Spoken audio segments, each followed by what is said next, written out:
And we just played the anthem of the Azad Hind Fauj, and which many of you will recognize is a slightly different version of Rabindranath Tagore's Jan Gan Man. This one is done in Hindi. See the making of Bhagat Singh, which talked about the family of Bhagat Singh going back to 1857, to India's first war of liberation. The second was on the life and the struggles of Bhagat Singh and his comrades. And the third was on the history of the Ghadar party. Now let me just quickly introduce Dr. Jog Mohan Singh before I'll introduce another special guest. Just to say that this is live on YouTube, and also people are welcome to use the chat function, but also to say that we have people joining us who are visually impaired. So sometimes it's good. Sometimes I will just read out what's in the chat function so that everyone can be part of the discussion. I just want to make sure that we can have our special guest make her presentation. Yeah, let me just promote her to panelist. Okay. Dr. Jog Mohan Singh was the youngest political prisoner in British India when he joined his mother, Bibi Amar Kaur, who was arrested for political activity and imprisoned in 1944. Dr. Jog Mohan Singh was then a baby and spent time in the arms of many INA members who were in prison at the same time. Dr. Singh is, in addition to his esteemed family, which includes his maternal uncle, Shahid Bhagat Singh, a member of the Shahid Bhagat Singh Research Committee, and has published many articles and books on the freedom struggle in that capacity. We are focusing on untold histories or underreported histories. And I will be handing over in a minute to Shireen, my colleague here at Peace Vigil, who will be facilitating the discussion with Dr. Jog Mohan Singh. But before, I'd just like to mention another of the hidden stories of independence. As many of you will know, in the 1930s and 40s, or even the 1920s, even before, most people in India were not literate. I mean, even today, many people in India do not read and write. But literacy rates in British India were extremely low. And so the tool that was used in order to educate people, in order to have political discussions, was the tool of street theater. Today, we're honored to have a representative from Nishant Natya Manch, one of the oldest and most prominent street theater groups in India. We therefore request Nilima Sharma to please sing the song Toro Bandhan Toro, which means break the chains of slavery. This is one of the songs that IPTA has made famous. I don't know, Nilima ji, if you can hear me. तोड़ो बंधन तोड़ो ये अन्याय के बंधन तोड़ो बंधन तोड़ो बंधन तोड़ो बंधन तोड़ो हम क्या जाने भारत में भी आया अपना राज ओ भैया आया अपना राज आज भी हम भूखे नंगे हैं आज भी हम मोहताज ओ भैया आज भी हम मोहताज रोटी मांगे तो खाएं हम लाठी गोली आज साम्राज्य की ठोकर में है सारे देश की लाज ऐ मजदूरों किसानों ऐ दुखियारे इंसानों ऐ छात्रों और जवानों झूठी आशा छोड़ो तोड़ो बंधन तोड़ो ये अन्याय के बंधन तोड़ो बंधन तोड़ो बंधन तोड़ो बंधन तोड़ो सौ वादे करके हमसे लिए जिन्होंने वोट ओ भैया लिए जिन्होंने वोट गरीबी हटाओ कह के हमको देते हैं ये चोट ओ भैया देते हैं ये चोट नौकरी मांगे नारे झूठी आशा छोड़ो तोड़ो बंधन तोड़ो ये अन्याय के बंधन तोड़ो बंधन तोड़ो बंधन तोड़ो बंधन तोड़ो तोड़ो बंधन तोड़ो बंधन तोड़ो बंधन तोड़ो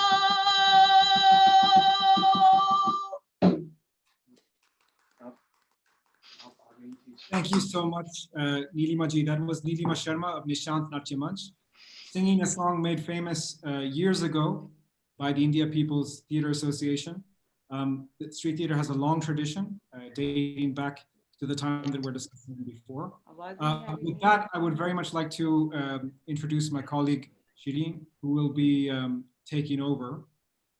Thanks again, Nilima Sharma from the Nishant Natya Manch, singing Toro Bandan Toro from IPTA.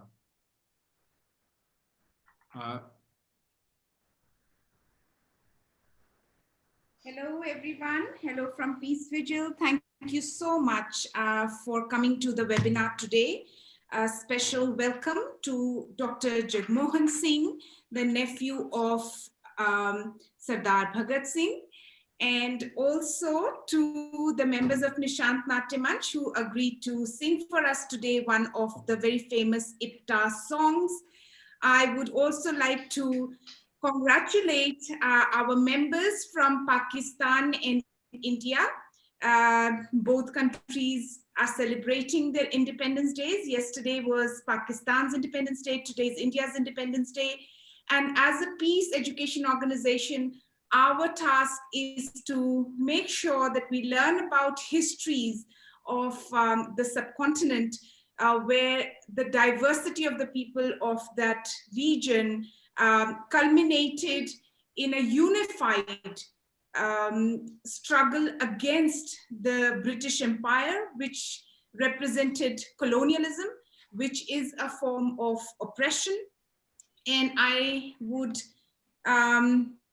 encourage people to also look at the other webinars that Samir mentioned in this series that explore the history of the Indian subcontinent. Dr. Jagmohan Singh, it is an honor to have you on the webinar today. Let me begin by asking you about a person who is larger than life, Netaji Subhash Chandra Bose, because without learning about his life, we cannot learn about the Azad Hind Fauj, the Indian National Army. Could you please tell us about the life of Netaji Subhash Chandra Bose? Thank you for the Peace Vigil and particularly all of the people who are attending and my colleagues there. It is a privilege to really talk about a person without whom the Indian War of Independence cannot be completed, because who devoted his life from the beginning to the end. So I will just share my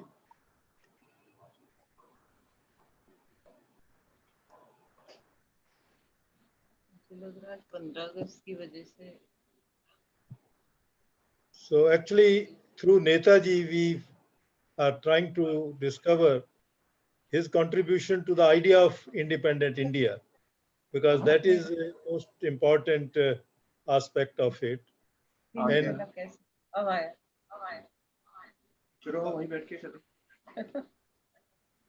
so this is the family, Subhash family, or the Bose family, with his father, who was a lawyer, and the mother, and all brothers and sisters over here.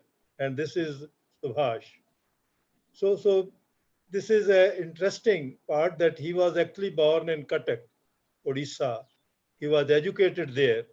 And he, as he remembers, that this is the young Subhash or an early period. So Subhash virtually has two. First, he has a bishop institute schooling in the beginning, and he said, I was always very troubled with my teachers because they never inspired me. But then he shifted to the Revan Shah Collegiate School, Cuttack. And there's a very interesting story about it. When his principal came there, he asked, what is the cause of the British rule in India? What has made them to rule over us? And his answer was that it is Bengalis. So then the whole class started making a joke of it. But he said, how do you think it?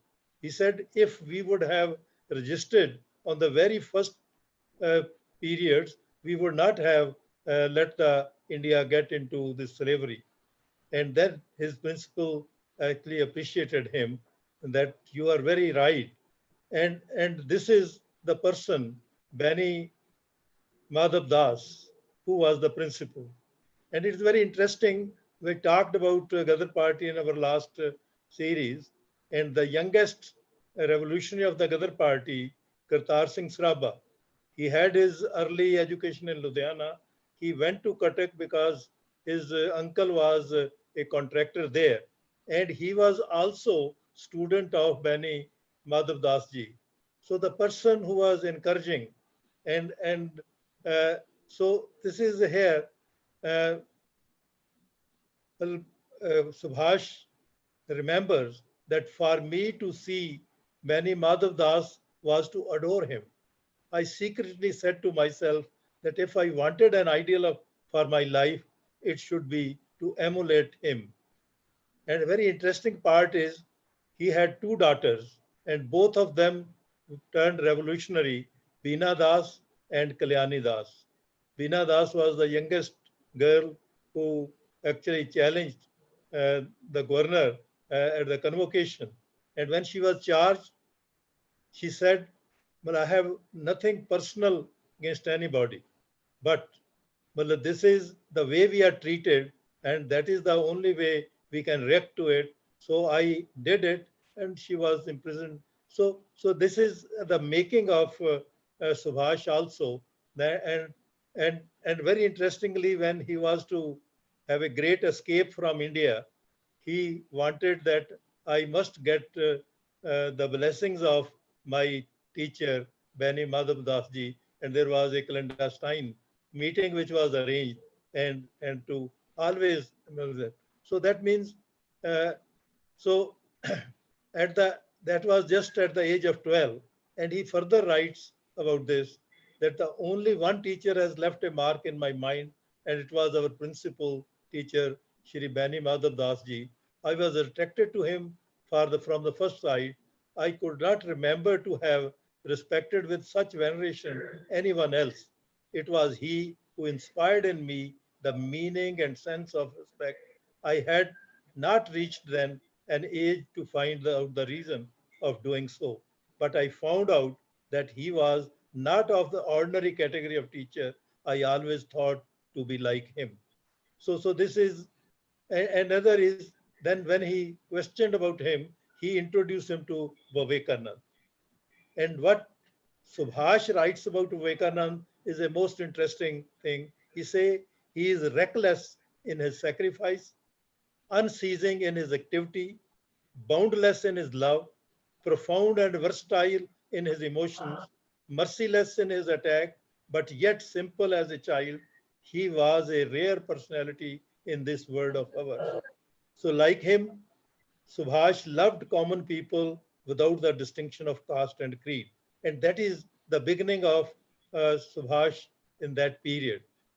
Uh, and he said that what I have learned is strength is what scriptures say.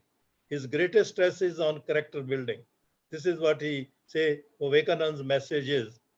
Subhash, and this is where he also worked very hard, and he stood second in the university metric examination in March 13. Now joined the Presidency College. So the type of, because one of the important thing in understanding history is that don't try to draw a line from 1 or 2 points. We have to have a multiple points, and that's why I thought that because I learned this from persons who have closely worked with him, like Kiran Das, who was younger brother of Shahid Jatan Das, and many other people. So as was said that I am virtually nourished by those ideas, and that's my. Uh, so he joined Presidency College. At one time, he had which is very, so he wanted to find a spiritual God, his guru, but he didn't find, and he came back.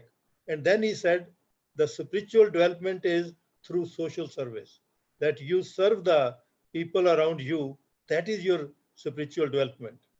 And now it's an interesting phase in his life that as age of 19, in 1916, he was in the Presidency College, being a meritorious boy and though otherwise a very shy person, but he was a class representative also. He had a professor of English, Mr. Orton, who always used to have derogatory language against Indian students. At one time, he punched a student in the open in the area of the college. And that was the matter came to Subhash. As class representative, he took this matter to the principal and wanted the teacher to apologize. But something it was settled, but still Mr. Orton didn't change his habit. Next time he again misbehaved, then they said, we have to use the argument of force. And he was virtually thrashed by them, thrown into a ditch, to which Subhash as a leader took whole responsibility on himself. And that was his courage, that he said, yes, as a class representative, because he was still misbehaving, he has not changed his mirror. So which led it, and for that he was expelled from the Presidency College. But this is where he said that that event was that this was indeed a red letter day for me in my respect, a turning point in my life's career. It was the first occasion in my life when I had a taste of joy derived from suffering for a cause, a joy in comparison with which the other joys of life pale and fade into insignificance. It was also the first occasion when my theoretical morality and theoretical patriotism were put to a test, and a very severe test. And when I came out of the ordeal unscathed, my future career had been chalked out once for all. So I think that's the conclusion he draw. He has to waste 1 year, but then finally he was restored, but was allowed to join another college.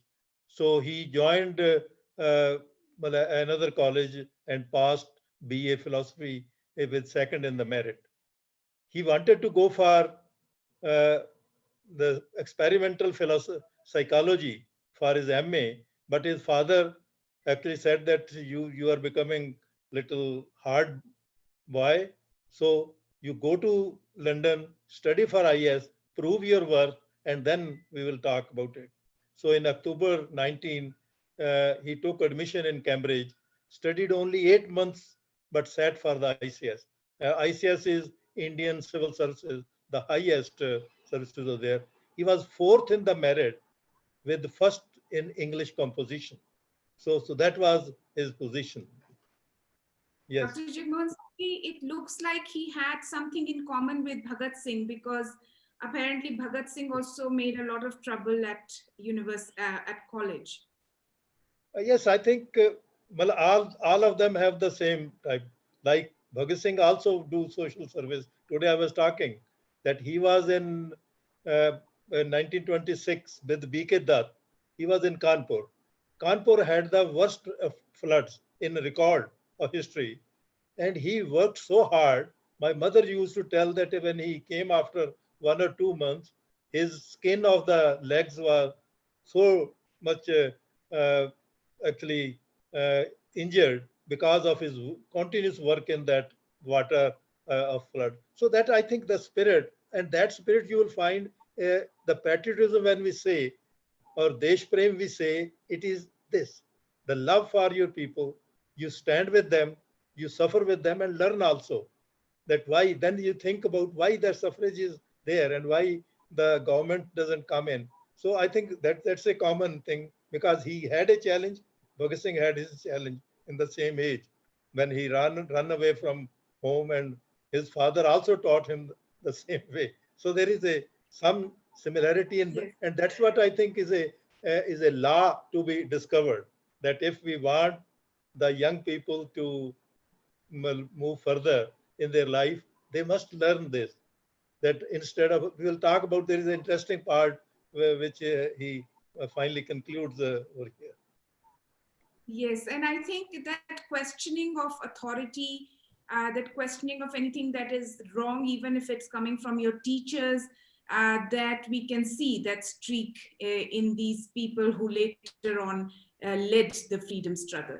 Thank you. Please continue. Okay. So one of the most important letter of his is when he was some 16 to 18 years of old. He writes to his friend about the philosophy of life. And I think this is, he says that one should be a proper man. And actually he was questioning with Farah about other revolutionaries like Jatan Baga. He was asking, is he a proper man? And what proper man he defined, that it is an embodiment of the past, must assimilate all of the past history, in fact, the whole human civilization, that we must have a stand and understand how the past has been there. And then see, one has to be the product of the present. I want to study myself the world around both India and world, and I wish I could travel and find out how the world is, so that you to be product of the present. And the third important thing is that you have to be prophet of future. That means to discover laws of progress, tendency of both civilization to settle the future goal and progress of mankind. And I think these things make him, well, what he defines as a proper man. To be proper man is putting all these things, which we actually find in all these people who have sacrificed and have left a mark on the mankind's history. And the, so this is Subhash when he was trying for ICS, Indian Civil Services, with his friends, and you can find, and this is an interesting photograph. So another very interesting thing which happened in England was that they had a optional subject of military training, but that was not allowed for Indian students.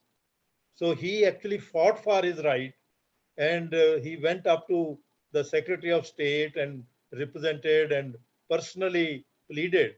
He said, why not we have the military training? And I think if we talk about this military training mind, it goes back to Aurobindo, because Aurobindo started that young men must be fully trained, disciplined. So he fought that. He actually was fighting for the equality of opportunity. That how could you deny an opportunity? It is not only passing in the subjects, but why not this? Whereas Aurobindo actually didn't go for his horse riding. There was interesting, one of the essential subject was that you should be a perfect horse rider in 1907 or 6 to be ICS. And by this time, they wanted a military training for that. So he pleaded to the level and won it. So that is that you determine, and the equality of opportunity he was always working for. So, so he himself writes that the question which debated in my mind at that time when, well, he was ICS, but he didn't wanted to go for the service. He said the main question involved is one of principle. Should we, under the present circumstances, owe our allegiance to a foreign bureaucracy and sell ourselves for a mess of potages? If the members of the service withdraw or even show a desire to do so, then only will the bureaucracy machine will collapse. I must either chuck this rotten service and dedicate myself wholeheartedly to the country's cause, or must bid adieu to all my ideals and aspirations. And this is when he takes the decision that he has proven, it is a letter written through his elder brother to his father, that I have proven you that this is what I am capable of. But because it is very interesting that his father, who was a attorney general, he resigned at one time. Only because of that, he said, I have not become attorney general. I've reached that position because of my knowledge, my strength of pleading, and all that is because of myself. I'm not owe it to anybody's honor. So he resigned.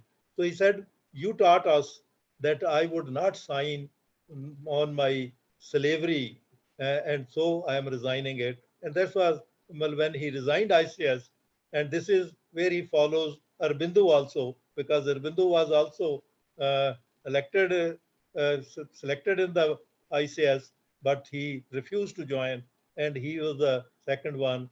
And then somebody pleaded that okay, do something for a few years, you do the service, and later on you can take that decision. He said, why should I not learn from Ramesh Chandra Dutt, who served but then resigned after it and came to do more work in Indian economics. That's so he said that I don't need to go through that very experience to come to that. I come to the conclusion to this. So this is his mentor. He was constantly with Deshbandhu Chittaranjan Das, C.R. Das, normally known. Uh, actually, he was a bridge between the revolutionaries and the Broad Indian National Congress. He was a top advocate or lawyer, and he defended Aurobindo in Alipur bomb case. He published a paper called Liberty to Fight. He was the first mayor of Calcutta Corporation. So we'll talk about. Yes, Shirin. Dr. Singh, one of our participants is asking if it's possible for the screen to show the photographs, and some of the material is getting hidden. I'm wondering if that's not possible, to just run the presentation on the regular mode, not on the slideshow mode. That way people can see. Because some I can adjust this. I think it will be. I will try to do that. Otherwise, we will go into that mode. But I will take care. There are a few words which are missing. So that's I will take care of it, because I can move this one uh, can be placed somewhere where it doesn't hide the. So that's under my control. Yes, thank you very much. Okay. Okay, thank you. So, well, and this is the first time that a local self-government is established. And Subhash is given the duty of an executive officer, a chief executive officer. And this is the first administrative experience applied to the people, and the type of, uh, so uh, Mr. C.R. Das was advocate of Hindu-Muslim unity. Sorry, this is, and his wife was another revolutionary, Madam Basanti Devi. And it is interesting, and there are two incidents about Deshbandhu Chittaranjan Das which I would like to share. The first is that he took his Royal Royce from Calcutta to Amritsar in Jallianwala Bagh when the Hunter Commission was uh, doing its inquiry, and there was another Congress inquiry in which Motilal Nehru, Mrs. C.R. Das, and Mahatma Gandhi were there. And he also took two of his stenos, and he made the stenos sit into the that Hunter Commission, which was the government commission, to sit there and make notes. At 5, as soon as there, he would know what is there. And when Mr. Dyer appeared and gave his boldness, showed those statements, he immediately spent 1,500 rupees in 1909 to send whole of his confessions to England through wireless. So that is a type of dedication. He said, I'm carrying my car for the reason, because otherwise anybody will be helping us, Congress mission will be taken advantage of. Now, Mrs. Basanti Devi has Subhash always called her mother and respected her, and she was which established a women's satyagraha wing in Bengal, and it was her call on the death of Lala Lajpat Rai that Bhagat Singh and his comrades responded to. She said, if police is so cruel that they kill our top leaders, where is the young men who can bring back the faith in the public? And because people were, the they virtually were withdrawing. And so that is the power of this family, which has worked along with the, and Subhash has a lot of inspiration from her. So now 1921, he comes back, and up to 27, there are few activities in the Bengal political life. He started a newspaper named Swaraj. He took charge of the publicity for the Bengal Provincial Congress Committee. In 1923, Bose was elected president of All India Youth Congress. He was also the secretary of the Bengal State Congress, because up to 1925, Deshbandhu Chittaranjan Das was the top leader in Bengal. So C.R. Das started a newsletter, Forward, which was founded by him, and it was later taken over by Bose, and he continued with this.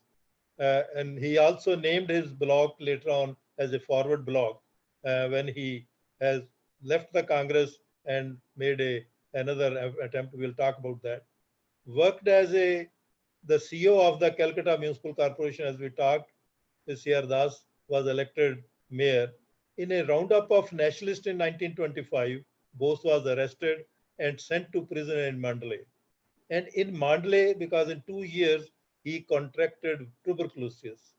And because of his bad health and change in the political environment, he was released from Mandalay in 1927.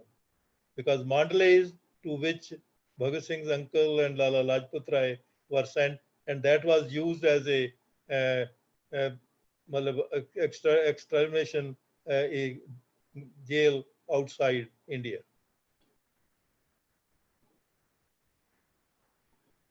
So now this is a very important point, that at that time, the earlier there used to be called extremists and moderates, but now that vocabulary has changed, because in 20s, when Bhagat Singh and his comrades and others are also influencing the Indian Congress, the Indian broad national movement, as Bhagat Singh said, we are the vanguard of the broad national movement. And Subhash represented the left wing of Indian National Congress. And the particular aspect of the left wing was that no home rule, no dominion status, we want complete independence.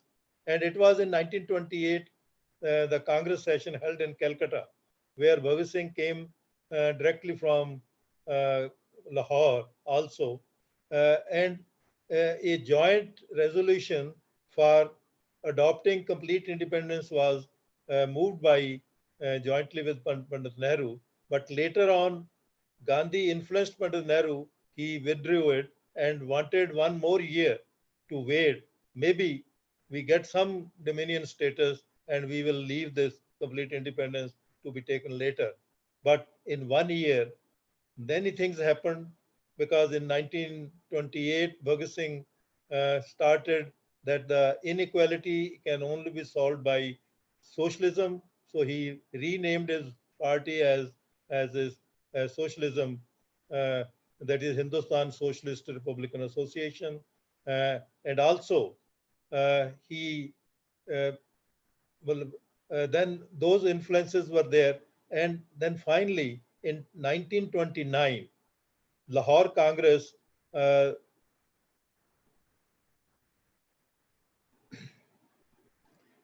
on 26 January 1930, a complete oath was taken for complete Independence Day. And this is the red letter day for which we waited for 2 months after writing our constitution to be adopted on 26 January. But we never tell that there was an oath taken on 26 January 1930, because prior to that, Bhagat Singh's one comrade, Jatin Das, has died during hunger strike, and that was a changing environment, because he has worked with Subhash. We'll talk about in Bengal volunteers as a major, whereas Subhash was as a general officer commanding GOC of the Bengal volunteers, a very para-army military type of disciplinary force, which was arranged to organize that Congress session of 28. So uh, then when Jatan Das' death took place, his body was brought from Lahore to Calcutta. And when in Calcutta the body reached, 7 lakh people were actually marching with him, led by Mrs. Basanti Devi and Netaji Subhash. And that actually transformed the whole environment, which made this complete independence resolution to be passed, even on the little hesitance by Mahatma Gandhi. And there is a very interesting paper now written by a scholar in Virginia that Bhagat Singh and his comrades, particularly Jatan Das, they won over by non-violent means, because the hunger strike, which went on for Bhagat Singh and BK Dutt for 114 days, but in 63 days, because of forced feeding, Shaheed Jatan Das got his martyrdom.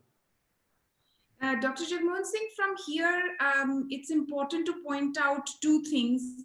One is that this struggle within the jail by Bhagat Singh and his comrades, especially Jatin Das, forced the Congress, the Indian National Congress, to take a very active stand on full independence, not just dominion status.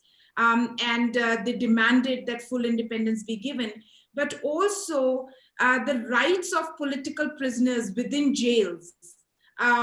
They got more rights, and it actually benefited the future political prisoners in British jails. Unfortunately, we seem to be going backward, because the Indian government right now is arresting people without showing cause or under false allegations. Plus, you mentioned that when Subhash was sent to Mandalay and he contracted a disease which was very dangerous, he was actually released on health grounds. Whereas right now in India, there are people who have very serious health conditions, political prisoners, who are being held in jail and not being released even for medical purposes. Shireen, you are very right. Actually, the jails are worse now than they were in the British period, because they reformed it, and there was a lot of things brought in, and they had the writing and reading. Now even our political prisoners, who are just because of their views in the jail, are not allowed to send even a message outside, whereas Bhagat Singh could write lot of his all thoughtful things in the jail because he got right. So you are right that actually this is another stigma on our this day, that the government is more worse than the Bengal, that is British imperial uh, mind. And this is an interesting photograph. Uh, when this is Subhash as a general officer of commanding Bengal volunteers, Motilal Nehru taking salute to the of uh, the flag. Now there is another period which starts along with that after 1930, because Subhash was again arrested and jailed for civil disobedience in 1930. This time he emerged and became mayor of Calcutta, because he was elected while he was in jail as a mayor of Calcutta, and they have to release him. But it is most interesting thing that in 1931, he went twice to Lahore to meet Bhagat Singh and his comrades. He watched their proceedings. And the last time he visited before hanging of Bhagat Singh was on 19th of March 1931. And Bhagat Singh's letter of 2nd February 1931 was handed over to him. He said, okay, I will study it, what Bhagat Singh's last message is, and I will hand over to that comrade Chandra, who handed over that letter to him there in Karachi. And for a long time, we thought that this letter is lost. But now when we went to the police record, because Bengal government brought the terrorism in Bengal, all those documents of the police, and this document of Bhagat Singh's letter was published by the chief of the CID, Mr. Fairweather, and he circulated that this time there is a united left movement. That is, the whole leftist is uniting together under the command of Netaji Subhash, and they are implementing this letter of this program of Bhagat Singh.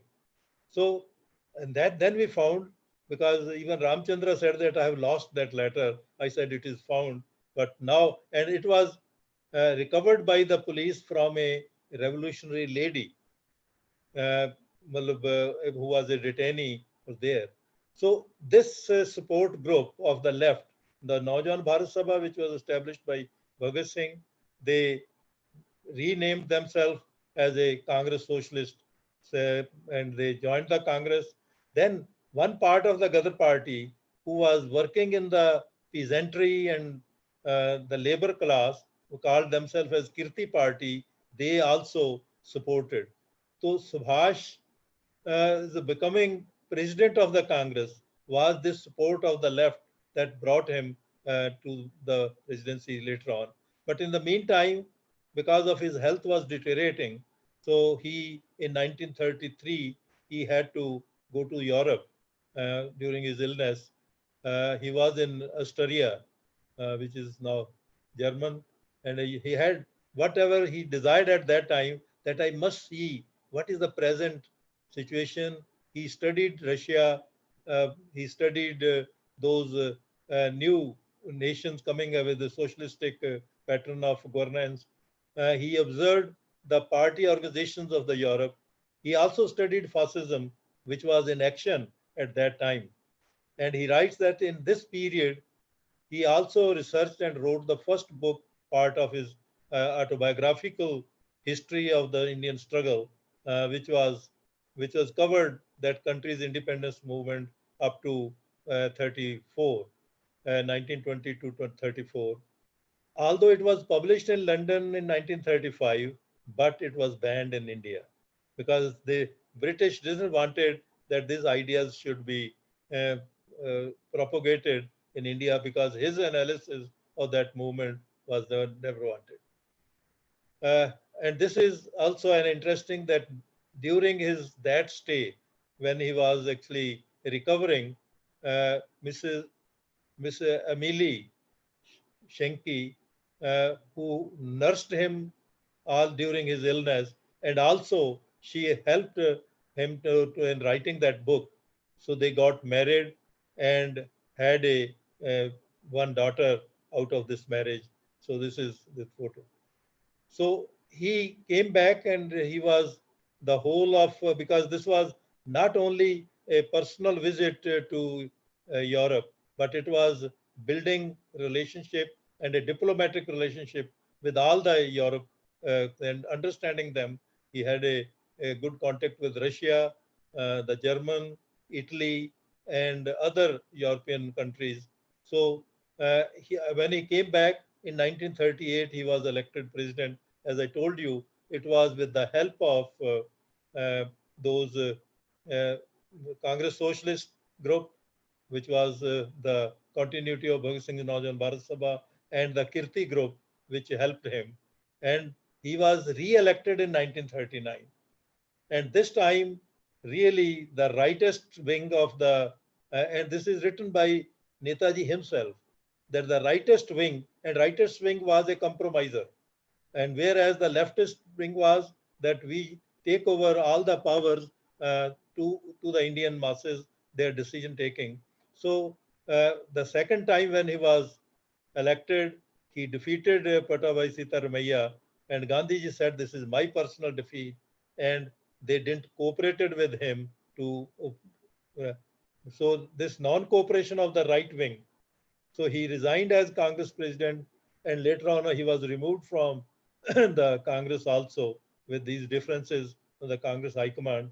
But subsequently, now British took advantage of this, that because of their differences are coming up, He has been virtually thrown out of the Congress main. Uh, so British immediately took him and placed him under under arrest. And this was uh, that in 1940, he virtually wrote his last letter, which is his charges that my health is not good, and if I die, you will be responsible. So under that threat of the public response, the British left him. So he was then placed under house arrest, where he didn't meet anybody for many, many days and changed himself, and it was the escape of 1940 that there. But prior to that, there is a very interesting, and I think this is a most important phase of Subhash contribution also, that on 19 March 1940, because he was out of the Congress, he made a forward bloc and had this united left group, which was being led for Indian, which has a Gadar party. Then one of the very person was Swami Sajanand Saraswati, a Kisan leader, a saint, but a Kisan leader. He was the leader of All India Kisan Sabha. So this conference, which was held on 19th March 1940, uh, Subhash said it is a no compromise with imperialism. The that is the emphasis was that there is a rightist wing is trying to have a compromise, but if we have a compromise, and there is a very interesting thing that Ireland compromised and it is still burning. So partition, if ever, is a part of that compromise. Which, and he said no compromise with imperialism. And it is very interesting. This was just parallel, and I happened to visit Ramgarh because that is now a center of the Sikh regiment, and I was there. So they invited me, and there is a pillar remembering that 1940 Congress session there. But on the other side of the road, there was 1 lakh peasants who were under the command of Baba Son Singh Bakna of the Gadar party and Swami Sajanand Saraswati, who were passing a resolution of no compromise with imperialism. Yes. Dr. What I am gathering from this and from some of the previous presentations you have made is that some of the leaders from within the Congress, due to their differences in opinion with some major leaders like Gandhi, they were driven away from the Congress. In this particular case, it looks like Subhash was pretty much abandoned by the Congress, and that the British then imprisoned him in the house, in his own house, and that he had really no support within the ranks of the Congress and had to escape? Or do you think it was more to do with the fact that he had support outside, say with the Gadar movement, in the diaspora? What is your analysis? I mean, why did he have to leave? Because like in the First World War, the Gadar party had a program. So he has a legacy of Gadar party with him. So he wanted that I couldn't die in the jail. That is why he charges that and push it. So naturally, Congress is shifting to the rightist side.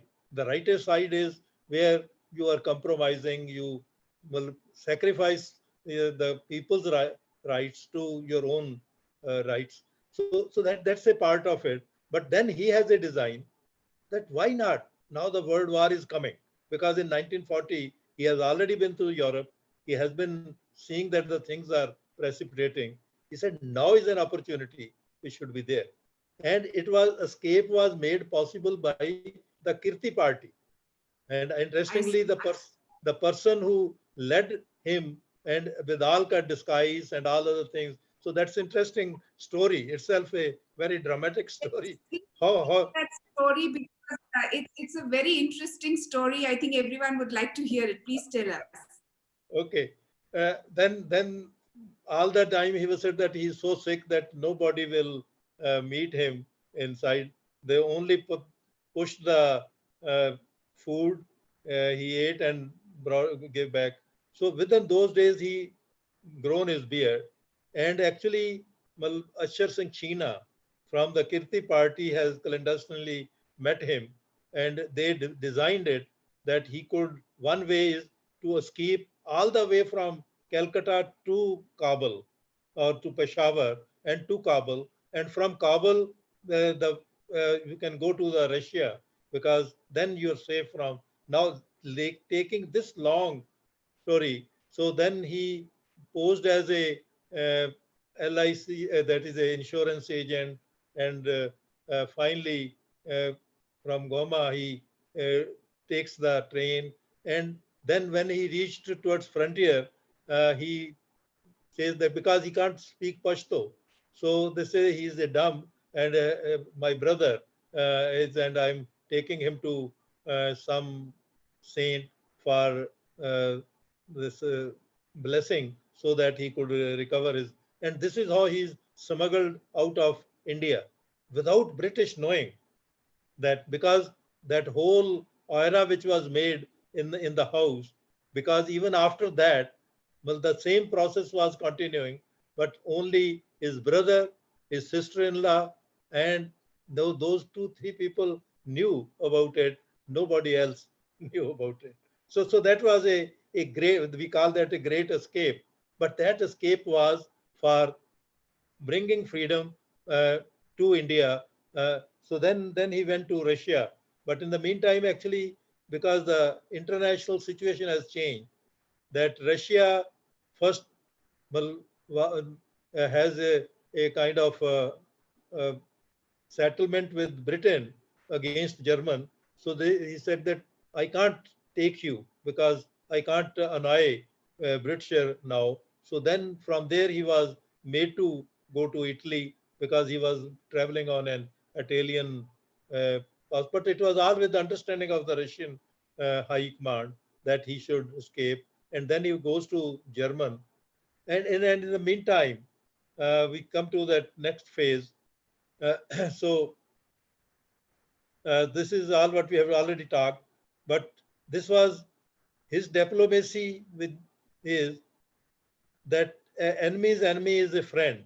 So because this is sometimes is misinterpreted by today's leftists, rightists, and at the same time, well, sometimes our old leftists also don't understand it, because there was no compromise with the Indian position or in Indian sovereignty. It was not for a personal gain, but that is what actually broke him with Hitler. Uh, so this escape was made possible, as we talked about, by the Kirti group. He escaped to Kabul through Soviet Union, Italy, and Germany, reached Germany, established diplomatic relations to fight British imperialism, traveled, and then finally, when Hitler wanted that he should prepare his Indian surrendered soldiers who turned up as Indian virtually patriots. So there was already an effort going on at that time uh, in uh, Italy. There was, this is Ajit Singh White here, and this is another friend of him is Muhammad Shadai. Iqbal Shadai.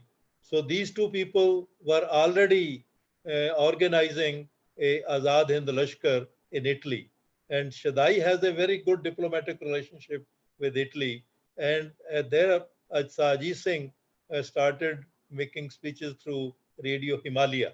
This was their name of the, and this was already an effort going on that maybe like Sufi Amba Prasad passed through from the western side, that we can come to India. And they also has a term that these Azad Hind Lashkar people will not fight anywhere outside on any other ground, but they will fight on Indian soil.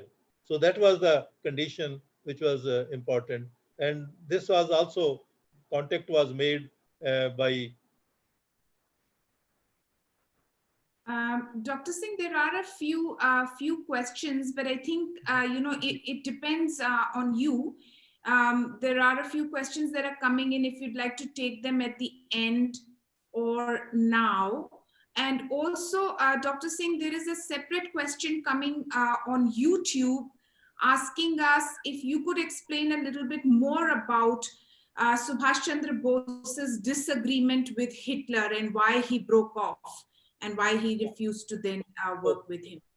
I think that we can take now itself, because that Oh, was, that is what I'm saying, that these two people, the Ajit Singh, Bhagat Singh's uncle, who came back to Europe, was in Italy and trying to organize Azad Hind Lashkar, because there were a lot of soldiers who well, felt as prisoners of war. But when they said that they are ready to fight for India, so they joined. So the term was that these soldiers will only fight on the soil of India, not anywhere, because otherwise it won't be any difference. They were fighting for the British and they understood that we are not fighting for our country. So that conversion, and they said, but Hitler said, no, if I am supporting wherever I want them, they should be used. So this was the main point of difference on which then finally they said that, okay, but diplomatically it was finally agreed, because his long journey again through all the war theater to Japan was arranged by, so this was actually that point, that where your honor of the country or compromise is to be made, and this is to be understood. There are so many of documents now, but there were so many of Indian patriots, and one story about Indian patriots in German is written by Sajid Singh. He said there was one Champaran Pillai. He was also from the Gadar party, a very strong man. He was, because there was a Berlin committee which was actually organizing, and German was providing some support for the, because diplomacy is that you always work for your interest. Wherever your interests are common, you become friend, but you don't compromise. And that is, if Subhash is one who says no compromise with imperialism, and it hardly matters that imperialism is German or Japani or British. So he means self awareness, and that is what he is trying to build up. That is, Partner Pillai is very interesting, because when Hitler wrote Mein Kampf, there is a very derogatory remarks about Indians. He says the Indians are to remain slaves because they are half Aryans, they are not pure Aryans. So then Champaran Pillai wrote a letter to him that you are not fully informed. If you give me the chance, I will let you correct this information which you are putting, because they were fighting for India's freedom, not for slavery. So they said that no answer came. And these our Babas were very sturdy man. He wrote another letter. Well, I have raised a question. You need to listen to me. You can't just put a, we are there, but you can't put a derogatory remarks against us. And then second time, the young men came like this days happen. They came and broke his furniture, broke his things, threatened him. And then he wrote third letter that this is no way of settling the issue, because I've raised an issue when there is a genuine concern about your these remarks, because you are not fully learned about it. That is why you are making these remarks. And the third time they came and killed him. So Sajid Singh said, this is what fascism is. And this is what is happening now, that we are preparing a fascist mindset of the people. And that's a very painful. And this is where, though Subhash was a sharp diplomat, that he could settle his terms, worked on it, and finally it was agreed that, okay, well, that is why even they wanted to buy Shaddai. There is a very interesting thing that Iqbal Shaddai was called to Berlin. They offered him a lot of money, that all this Azad Hind Lashkar, you just hand over to us so that we could compensate. And this was another imperialism. He said, no, my dear, my Azad Hind Lashkar soldiers will fight for India only, not for anybody. Your friend, okay. But that friendship, because they have changed their alliance from a British, they are fighting for the British. And if we now give handover to you, what is the difference? So that is the basic difference. Even Iqbal Shadai, we don't know about him. Well, he was also of the Gadar party. He went to Turkey. He was a great diplomat, because if we could have such a strong connection in Italy, that and Sajid Singh came there to support him, and they were trying to experiment. So we have to understand that it was no compromise with the sovereignty of India, the idea of independence, and that is what I think very important part of it. So that is So I hope uh, Shalini, who asked this question from YouTube, your answer, you have got your answer. I would please encourage that if you're watching this live and you have questions, please join the Zoom link, because it's much easier. You can actually put your questions in the chat function. It is hard for the organizers and for the speaker to be trying to answer questions on YouTube as well as Zoom at the same time. The other option is that if you cannot get on Zoom, I would suggest that you send us the questions on Messenger or by email to Peace Vigil. Because also we have turned off the comments on YouTube because unfortunately there are some people who don't have anything to do, and they write ridiculous remarks, or they create unnecessary problems. So we don't have the option of writing on YouTube anymore. You can only write on Zoom, or you can send us a message by email or by messenger. Dhimanji, we have your questions here. I don't know if Dr. Singh wants to take them now, or Dr. Singh, you'd like to leave them for the end. It's really up to you. no. If the questions are what we are narrating, I think we can take up it now. But if it is a broader thing, then we can Okay, take up. so I will read them. We do have participants who are visually challenged, and we cannot just expect that people will read them. We must read for all our participants. Mr. Dhiman says, it's so good to hear from Jagmohan ji about Bhagat Singh and Bose and the stories. I have some questions. Could you once again explain about the 3 points of proper man by Bose? Also, I would like to know how much or what significance is there about Bhagat Singh, and how important it is in the present times, especially for the youth. I think let's handle those two first, and then I can read more. I So think these two questions we'll take up after we complete this cycle. I see. I see. We'll be back, and then let a Okay. continuity be taken. And I think they're very interesting questions and very important questions. So we'll take up after we complete this story at once. I think that will be better. Okay, then For he's asking, what can we learn from that about our societies, its small day-to-day problems of our life, and in order to bring a change, especially that social change. He also asks, I would really like to know about the extreme authoritarianism, be it politically or socially, and how can we fight against that in our society from the teachings of Bhagat Singh and other such revolutionary people. Aradhita is asking if there is a good reference to this statement regarding Subhash's alliance with Germany, Japan, which can be shared with others. Before Dr. Singh answers the questions, Dhimanji, I would suggest that you also look at the very detailed presentations Dr. Jagmohan Singh has given earlier on Bhagat Singh and his comrades, on the making of Bhagat Singh, and also the teachings that we can derive from Bhagat Singh and his comrades' lives, because that will really help you understand, the issues that have already been discussed. Thank you very much. I think we will take up these questions later because they're of general case. So now let us continue with that, so that other.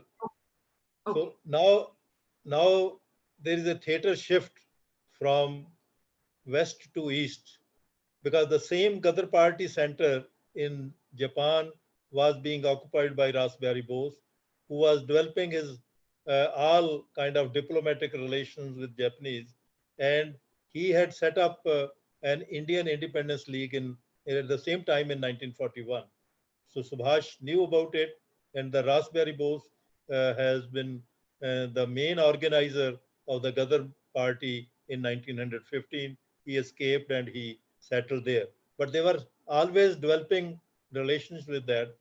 So now the same situation was in the these Eastern sector theater also, that there was British Indians who were serving British forces. They surrendered, and they were, well, now given a chance that do you want to fight for India or you want to fight for British? So then, under command of General Mohan Singh, they said that we actually would like to fight for India, well, but not for British, because we were forced to come here. So General Mohan Singh, that first Indian National Army by the Japanese, was declared in December for 1941 under General Mohan Singh. And here also the same conflict came, because General Mohan Singh was a just army person, but these all people have said that they only want to fight for the India, and they said they actually passed a resolution that we will fight only for India on the call of the national leaders. And this annoyed Japanese. They finally disbanded in December 1942 that first attempt of Indian National Army, which was being formed by the Japanese support. But in the meantime, this Indian Independence League was working much deeper. There was a Gyani Pritam Singh in Malaysia and Singapore, who was a very good organizer on that. So this is another very important event which took place in the Second World War. The British surrender in Shonan. That is actually Singapore's name is Shonan. And if you read Netaji's letter, that's under Shonan. Then Singapore is not written. So even my maternal uncle, younger one, actually named his son Shonan, because he say Shonan is a place where British has the worst defeat. And there was 80,000 British and Indian, Australian troops where, which were uh, uh, which surrendered at 15th of February 1942. And maybe I remind you, if you have been with me in the Ghadar Party seminar also, it was this very place in Shonan that in February itself, they actually killed 49 Indian soldiers who mutiny, who actually revolted against the British in First World War in 1915.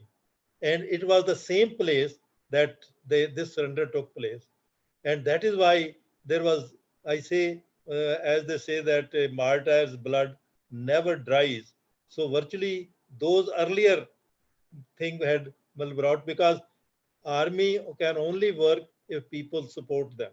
And if there is no people support, whatever strong army may be, it can never succeed.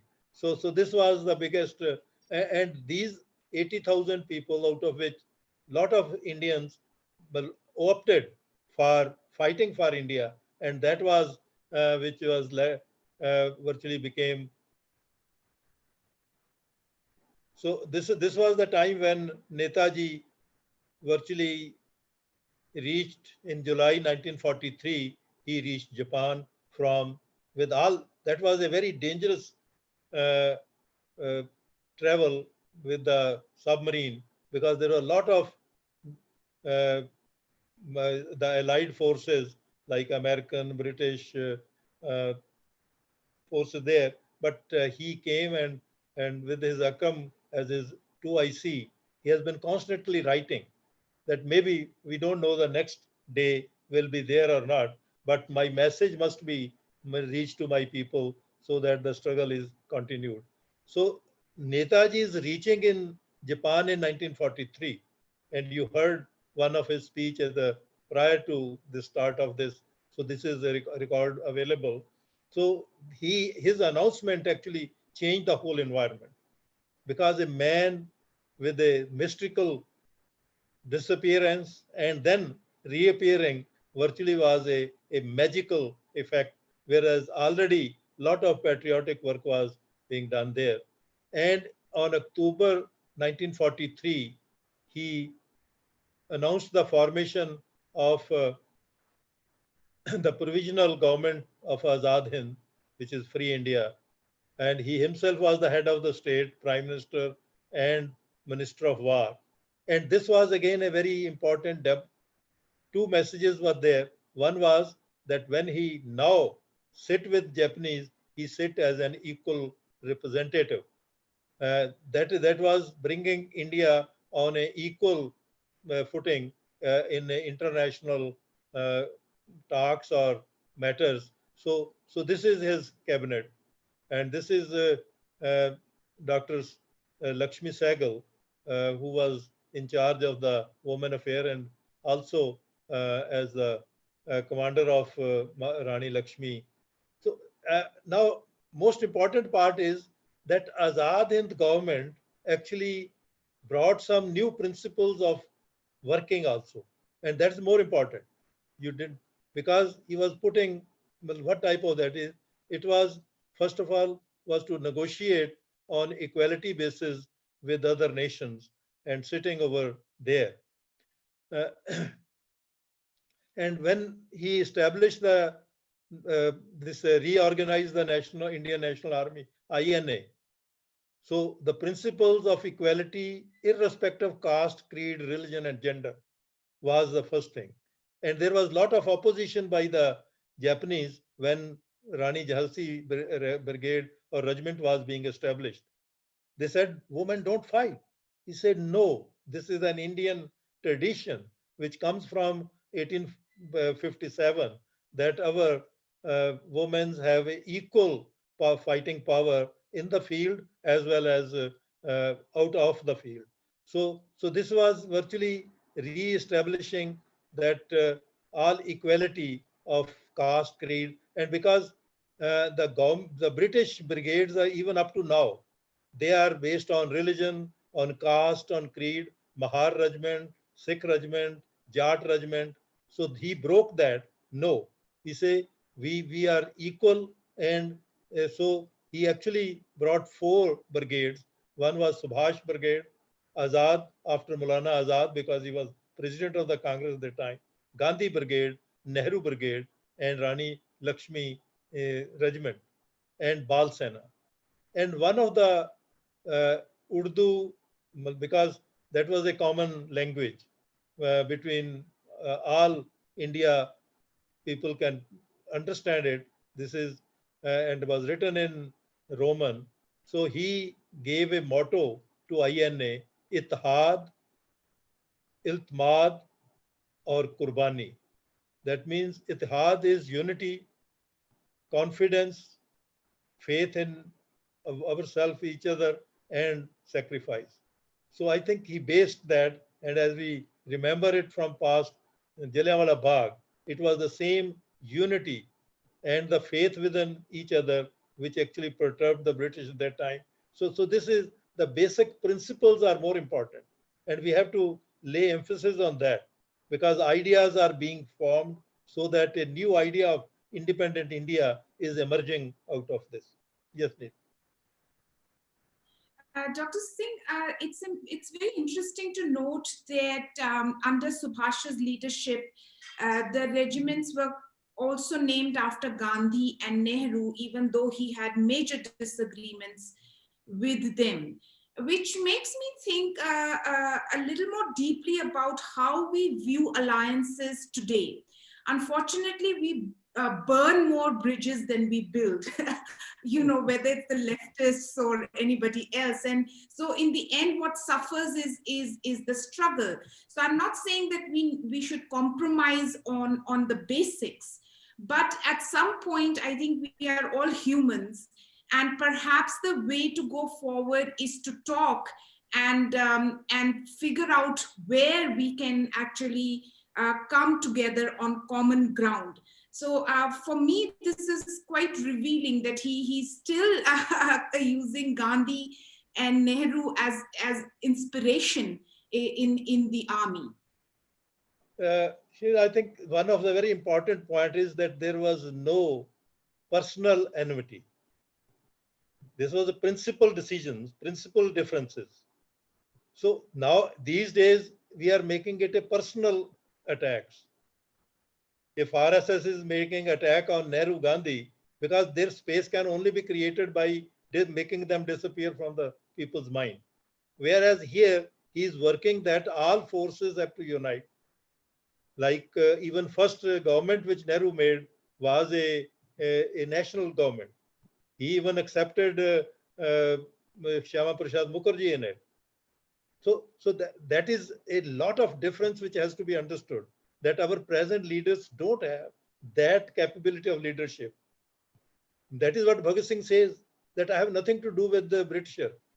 Well, my struggle is not against a country. My struggle is against an idea, which is imperialism, British imperialism. So similarly here, the differences are there. They are bitter while discussing, but at the same time, they respected each other. They and they cooperated also, because there is a bigger cause. You cannot win that cause by just showing your differences. But this is what Britisher wanted. Britisher always wanted that we should remain divided, and even now, I think international imperialism still wants that India should not be united, because Exactly. then And, last week, we actually discussed one of the major dividing forces in the Indian society, which is caste, yes, and how people, because of casteism, are unable to make alliances with people who are suffering as much as they are. Unfortunately, we see that, you know, the Dalits have been put against the Muslims, the tribals have been put against the Muslims, and so on and so forth. So yes, you know, the British were masters in this divide and rule, but our own Indian political leaders have learned from them, and they are applying that policy. So we must be very self-aware, also learn from history. And I think this is an important point to remember, that despite having huge differences with Gandhi and Nehru, Mr. Subhash Chandra Bose did not condemn them publicly, or, you know, made fun of them or ridiculed them, or did not use them as inspiration where it was needed. Thank you, Dr. Singh. you're very right. It was a principled difference, not personal difference. So that's a one important thing. And then his actually call, and he could enthuse people, and he gave two slogans. One was Delhi Chalo. Second was Tum mujhe khoon do, main tujhe azadi dunga. There was so enormous response to his calls, because they were pure calls from heart, not for individual but for a nation. So uh, it was reminded that as a child of 3, I used to raise slogans. It was my story, because well, I was with my grandfather, Sajid Singh, who has returned in March 1947, and I was in his lap and raising the slogan, Lal Kile Pe Tiranga Lehra Do. That means there was so much of spirit, which this INA may not have won a battle on the field, but he won the hearts of the people. And then, particularly, the derogatory way by which the British brought the INA trial in Lal Killa, because they said, "Ke Lal Killa pe Tiranga lehra do." So, but that was virtually in a reverse form. It brought more enthusiasm in the public. And very, very important popular slogan became the 3 people who were being tried as for mutiny. This is G.S. Dhillon, Gurbaksh Dhillon, Prem Sehgal, and Shah Nawaz Khan. So it became a virtually the unity of all. And also then there was a very popular slogan, Dhillon, Sehgal, Shah Nawaz, Lal Kile se aayi ek awaaz. So that unity point was there. So this is how sometimes it become, and they were virtually, and the defendant of these INA was Bholabai, the top advocates, and Nehru himself went there to plead their case of non-guilty or that one. And this is when with his INA commandants, that is AC Chatterjee, MG Kiani, because this MG Kiani was second in command in the INA, and Habibur Rahman, because this was the closest person or assistant of Netaji, who was with him when he traveled from German to Tokyo, and he remained at the last moment also, he was with him. So that was a type of, in 1944, this photograph tells us that. So another very interesting thing I will tell, because I was just going through, there is a annual conference of military historians in Britain. And 2 years back, they decided, they raised a question to themselves, because this is how historian raised. They said, what was the biggest challenge in the Second World War to British imperialism? And they agreed by 80% that it was the Battle of Kohima and Manipur, which were the crucial point for British imperialism survival at that in the Second World War. And to remind you, both the battles were purely INA main thrust. Japanese were supporting it, but it was a main INA, because that was also a condition with the Japanese, that when we enter the soil of India, it is only INA which will fight, but no foreign will there. And there is a very interesting joke. Somebody asked Netaji, do you think that by pushing the British out, you will allow the Japanese in? He very crudely said, do you think that by pushing the monkeys out, I will bring the donkeys in? So that was the spirit is to be there. So, well, even British historian now recognize, because if at that time, when INA was on Indian soil, India would have risen itself. But though there was no synchronization, it did happen, but it happened little later. So, but this entry of INA changed the mindset of the Indian forces. Yes, please. Dr. Singh, this funny thing that you quoted, is it mentioned in a book? Or I have two books with me of the okay. British Army historians. That's why I'm talking about. That was Yeah, because this is very amusing. I mean, all these people, they were under so much pressure, and they still had this great sense of humor, which I think a lot of us are losing these days. So thank you for for telling us this. And in fact, if you find any more of such humorous stuff, do share it with us. And I think it's great. It breaks the tension. there is a lot more things, but we will continue exploring it. But what Okay. I'm talking is on facts. On Okay.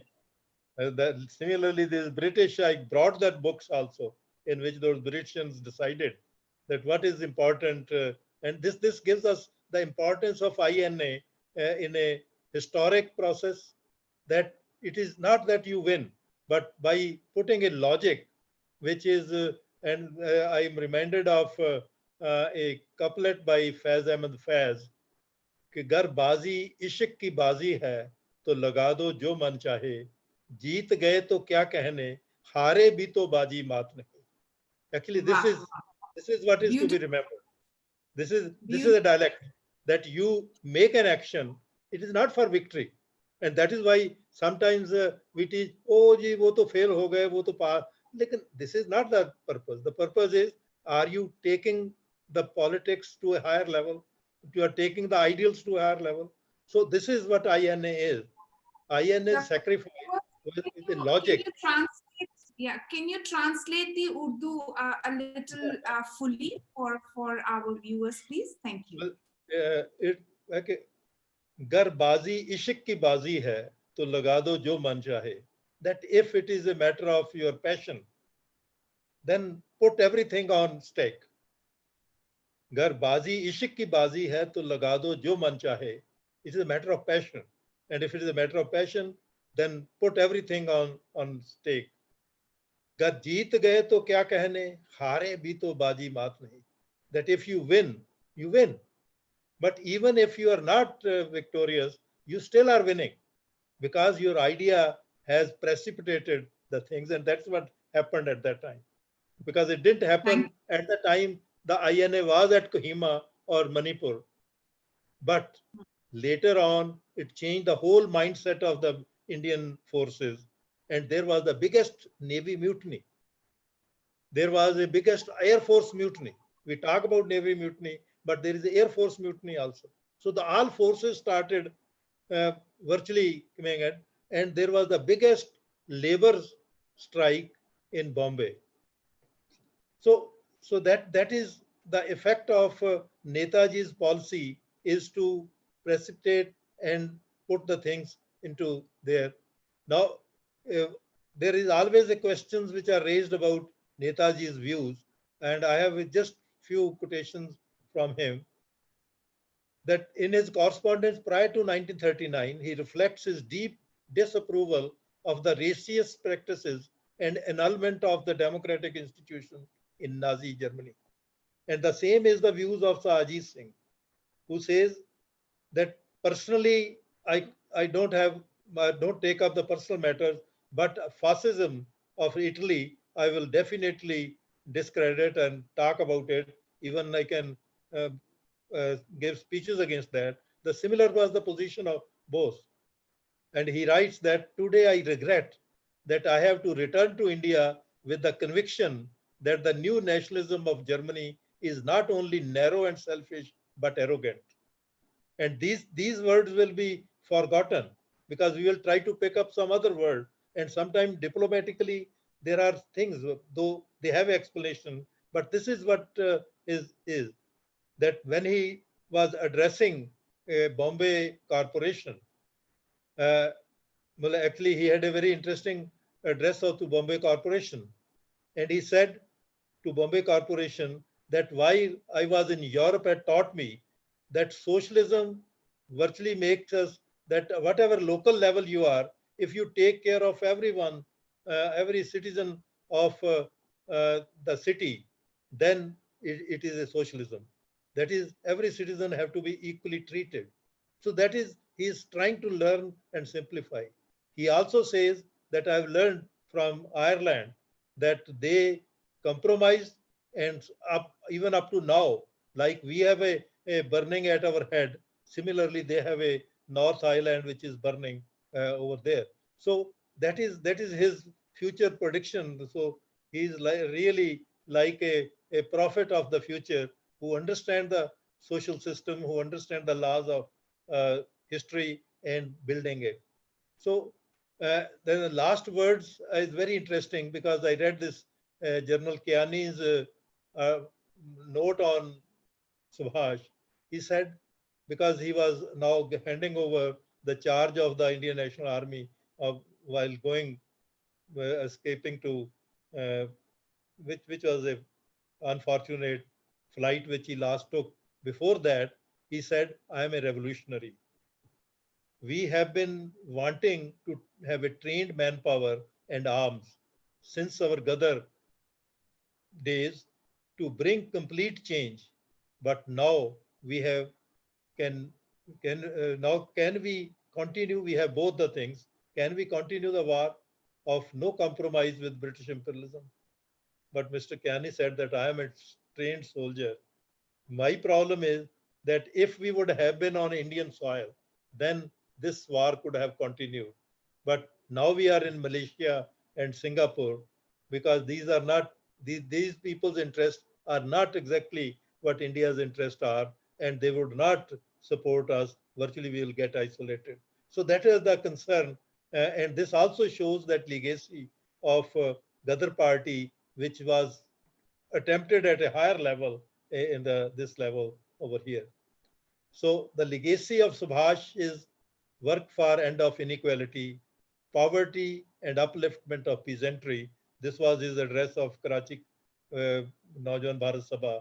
Rise above religion, caste and creed, organize society on socialistic principles and on a secularism basis. So I think that is what the message comes to me. And I remember because the one of the controversy we always are more concerned about what happened after him. Well, concern is there, but what happened, because I talked to you, just close by, we had a Baba Hari Singh Usman, who was from the Ghadar party of 1915. He was actually bringing a ship of armaments to Bengal to hand over to Jatan Baga. But in Java, Sumatra, it was actually torpedoed, and he escaped. And there he married. And then the Second World War started. He had two sons and one daughter. And he asked his wife, who was a Sumatran wife, he said, "My country has called me." My, because INA was announced at that time. He said, "Because Ghadar party has told me that whenever there is a world war, that is a time when we can strike for India's complete independence. So my country has called me. Now you take care of the kids. I'm going for my call." So he left home and joined Subhash and INA. But it is interestingly, both of his sons, they followed him without his knowledge. They said that if he has gone for liberation of mankind and India, then we have also a duty. And both of them actually martyred in the INA operations. And when I went to him, because he was very close to Netaji. So he has a big banner on the over there. He said, "Hum zinda hai, to Subhash zinda hai. Subhash zinda hai, to hum zinda hai." So he said that if we are living, agar Subhash zinda hai, to he will give us life, encouragement. But if we are living, so then Subhash is also living, because we carry forward his work. And that was so motivating. And that is why last that it is now accepted, though politically we don't want to accept it. We want to put blame. And there is a very interesting document which I discovered from CIA in 1946-47, and later on, CIA document says that Subhash is so emotionally upsurging the Indians that we can use him by his clowns. So there has been lot of clowns appearing as Subhash. And somewhere that document virtually puts that this sentiment is being exploited instead of allowing us to go to those values for which they were standing, how they were fighting, and then understand. Maybe they did some mistake. We can talk about that. That is a larger question, but I don't see any kind of, because I met a lot of people who were directly participant in it. I was with General Mohan Singh. Well, they didn't have direct contact with him, but I had like Baba Usman, Gyani Kesar Singh was one person who wrote, who was in Malaysia at that time. Gyani Pritam Singh was there. So there are so many people who tell you the personality of Subhash is non-compromising on principles, but flexible on diplomacy, because you are doing a much bigger cause, and it is only he could do. That is why the INA could re-establish itself, and an equal basis it should work on. One personal wire, because we are meeting on 15th of August.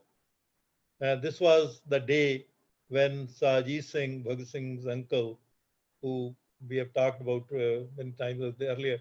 So he had for 40 years in exile, returned to India in March, breathed his last at Dalhousie on 15th August 1947, 3 a.m. And his last message was, "Our task is completed. Now, young men, you have to build a secular socialist country." So this is, I think, one journey which we have just come close to. So now we can take up the discussion part of it. Dr. Singh, as usual, I am amazed at how much knowledge you have of the freedom movement and a great grasp of what is happening today in India. Thank you so much for the presentation. One more addition to the wonderful presentations you have been doing for us. Thank you so much. no, it's my player, and actually you encourage me to do this. we, are, Jagmohan, we organize the things that are so scattered over there. And this well, is well, Saji Singh in, this is Saji Singh in 1907 when he is with Lala Lajpat Rai and a hero. This is in Iraq in 1909, and this is his European when he is in Italy and studying. And very interesting thing is that he handed over a library of 500 books to the Argentinian group of revolutionaries, which contributed later on. So, so the love of the other things. And so thank you very much. I think now we can take up those important questions. pleasure. With pleasure, Dr. Singh. I want to thank, first of all, everyone. I know many of you first commented saying hello, and we can see there are participants from India, United States, South Africa, also from Europe, from Ireland. There is one participant from England, one participant from Bangladesh also. Thank you. We have a slightly lower turnout today because I think there are parallel programs going on India's independence, but I'm so glad that you have been able to attend. And there is also, the factor of time for some people, but you still took out time and came. Thank you so much. We're going to start taking the questions. And once again, hello to everyone who said hello and said that they're glad to be here. So, Dr. Singh, the questions that I had raised from Dhiman ji is that, could you once again explain about the 3 points of proper man by Bose? That is why I brought this slide on the screen. So he says that Thank you. proper man. I think that's because he sent that message to somebody to check about Jatan Bagha. Is he a proper man? So this was his letter in the age of 17 or 18, which he defines that. He say one has to be embodiment of the past, that you have to absorb the whole experience of the past civilization. So must assimilate all of the past history. In fact, the whole human civilization history. It is not only our, but very, very broad, that mankind's experience, I think, is the first thing which we should have. The second is you must be product of the present. That means what is presently happening, what are the different experiments people are doing to solve their problems. You have to understand that and master that. So he says, study myself, the world around, both in India and the world. And he further wrote that it needs traveling. So which he did do for that. And the third is that you must be prophet of future. How to be prophet of future is, he said, to discover laws of progress, the human progress, and the tendency of both civilization. Now, there is a Western and Eastern civilization, those tendencies to settle the future goal and progress of mankind, because this progress of mankind is important. And this is where the leftist view and the rightist view, because rightist view looks backward and the leftist view looks forward. That's the futuristic look. So I think this is very important to me. It always think that, and this is what everybody who has contributed, like we are talking about Bhagat Singh, we definitely know. We know about these lot of Gadar party people who could do this. So this is what Mali said. And the next part of the question we can take up. Yes. What significance does Bhagat Singh have, and what is the role of his philosophy? I would refer you to the previous webinars by Dr. Singh, because there's so much to cover there. I don't think that this is the place where we can cover all that.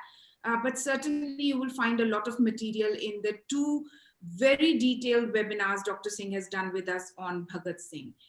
Then your question about our society, it's small day-to-day problems of our life, and in order to bring a change, especially that social change, what can we do?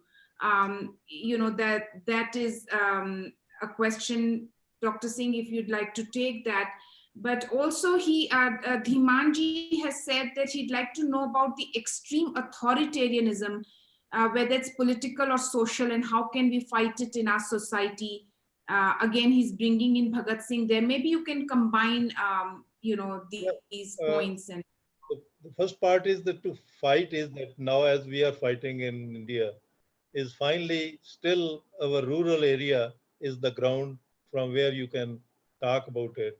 And we are trying to bring the, the decision-taking process in the village, because independence is that we should be able to take our own decisions. And now that is one part, and the social level is a social consciousness interaction. And once we find a common cause, the problems start with it. And I think the present government setup is helping us, like when our Prime Minister says that 80 crore people in India can just be wished away by 5 kg of grains and 1 kg of dal. That means the misery has come to that level. And this is their measurement of that misery, that they could be wished away. So the social movements have to build on, and the youth is which builds on that. And actually, that's where the whole struggle is. Now the youth is being impacted by the new technology. And I, being a technology man, because I was a trained computer scientist, and I found that Twitter was developed by CIA money. It was then Conda Rice who wanted money for developing a technology by which you can directly poison the mind of the people. And that is why Twitter was only, or this through mobile, it is individualizing. So collectivism is how we can, or until we face the problem. And one of the definition of independence is that if you recognize your necessity, and then you struggle for doing it, you reach a freedom level. So the struggle is a negotiator, but recognition, historical recognition is one part. And that's what I think Mr. Deman is really suggesting, that we have to, the third part which he say, the authoritarianism is never, ever succeeded in this world. They are virtually collapses. Well, we have seen, and examples are even now and in history also. Because until a cooperativeness, the human society is built on a principle of mutual trust and cooperation. And that is why Bhagat Singh says that these exploitative forces, either they are internally exploiting or externally exploiting, they are exploiting on this human weakness. And these days we are finding that these authoritarianism is a fear psyche. The other day somebody brought a very interesting thing, that there are two words which Guru Nanak actually put in his main beginning. He says, Nirbhav Nirvaya, that is fearless and without enmity. I say that he made a window that if you want to be about those whose characteristics are supernatural or something which man cannot have, then you can come into that. And that's what we find in these people. They had both the things. They don't have a personal enmity. Well, so we have to be free of fear. And that's what even Tagore, very interestingly, where the mind is, the head is held high, and mind is free of the fear. So that is what independence virtually is. And a reversal of slavery is fear. So that is the authoritarianism has is reported. I think that the other day you had a very interesting from Philippines. We had a scholar who really gave us this how to fight with the authoritarianism. I think Dhiman should. I will request him to go to that webinar of Peace Vigil, in which these the dictatorship how to fight is very interestingly, somebody who has been fighting in Philippines with dictatorship gave us some tips also what to do with that. Yes, thank you, Dr. Singh. That webinar is also available on our YouTube channel. It's called The New Dictators, featuring an amazing activist and writer, Walden Bello, who was also a member of Parliament of the Philippines and fought against the dictatorship there. Um, Dr. Singh, those are great thoughts, and I think to be fearless is something that doesn't come easily sometimes, but you know we all have to try. And you come from a heritage of fearlessness, and we must learn from you definitely. Dr. Singh, there is a question from Aradhita. She wants to know if there is actually a reference, you know, so maybe a book that you could recommend where the statement, you know, the statement about Subhash, you talked about Subhash's alliance with Germany and Japan and how he fought against that tendency of Hitler to appropriate everything. If you have a reference, or perhaps you could send it to us and I could forward it to Aradhita. Definitely, well, I can give that where that assessment and real correspondence is there. So we'll share that. Thank you. We also have Dr. Shamsul Islam with us, the foremost authority on RSS history of the Sangh. And he says that it is important to know that the hero of the present RSS BJP government, Savarkar, organized more than 100 recruitment camps for the British Army when Bose was organizing an army abroad for liberating India. Very important point. Yeah. Well, thankful to Islam raising that. Actually, INA's that project, and even Shamaji Krishnan, that is their Mukherjee, Shama Prasad Mukherjee, actually wrote a letter that we will not allow any kind of support being built for Congress or Quit India movement or for INA. He is on record. So virtually those who are now trying to show themselves as Puritan, they were the traitors at that time. If they would have, because in Bengal, if they would have risen, I think the INA was on the border, the things would have changed. But these forces were actually trying to stabilize. And there is a very interesting observation. There is a CIA, there is a report by the American, because he met Savarkar in 1945 something, because he said that my government wants to know their point of view. So he said that your right-hand man, Mr. Munjay, has declared in case that Maratha, that we will bring freedom with the help of the British, and after that it will be Hindu-British Empire. He said, what do you mean? So he said, no, this is only, but this is not a talk. This is not neither a diplomatic statesman, but this is their mind.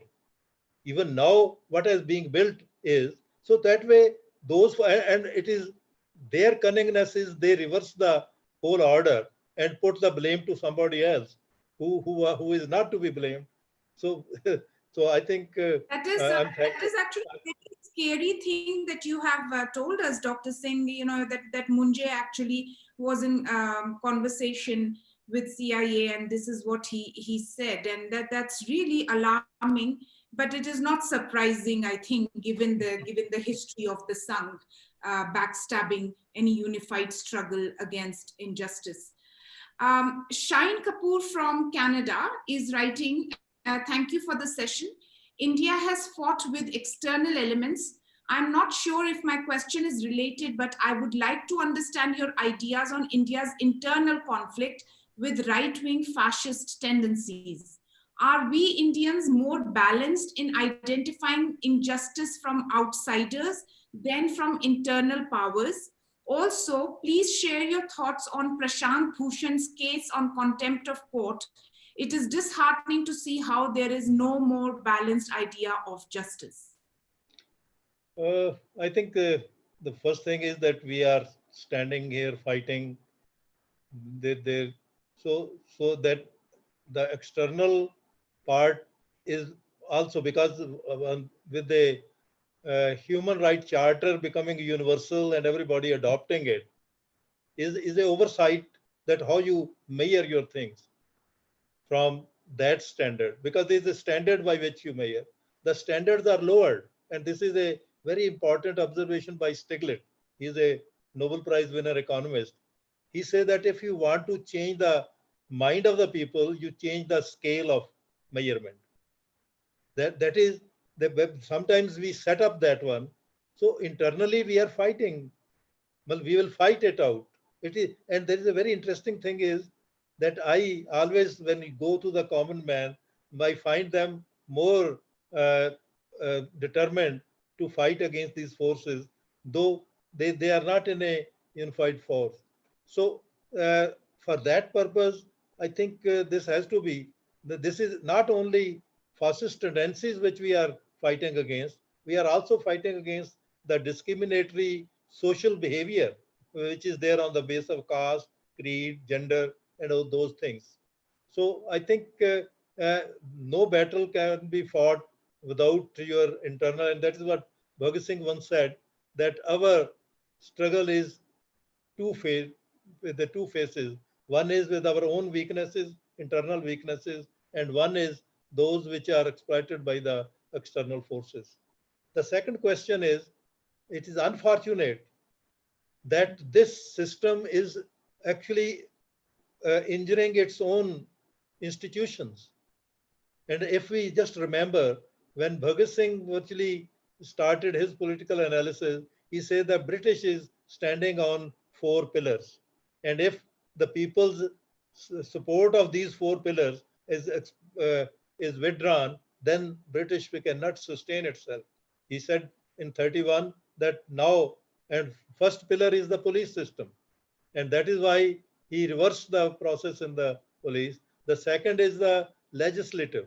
And now it is almost the same thing, that the laws are being pushed and they are in such a hurry that they are trying to make changes when people are fighting with a virus, and they are also being punished for this, that you cannot come out of your house, you cannot demonstrate, you will not be listened, and then en masse they call reforms, I call deforms.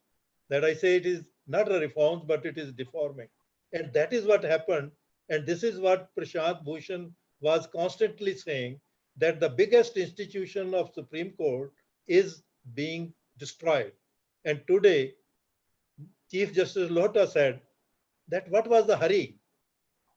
That you bring a case of 7-year-old, and when the court is not normally sitting, you want to decide it, that one, because this Mishra, against whom 4 of the judges at one time came into the public.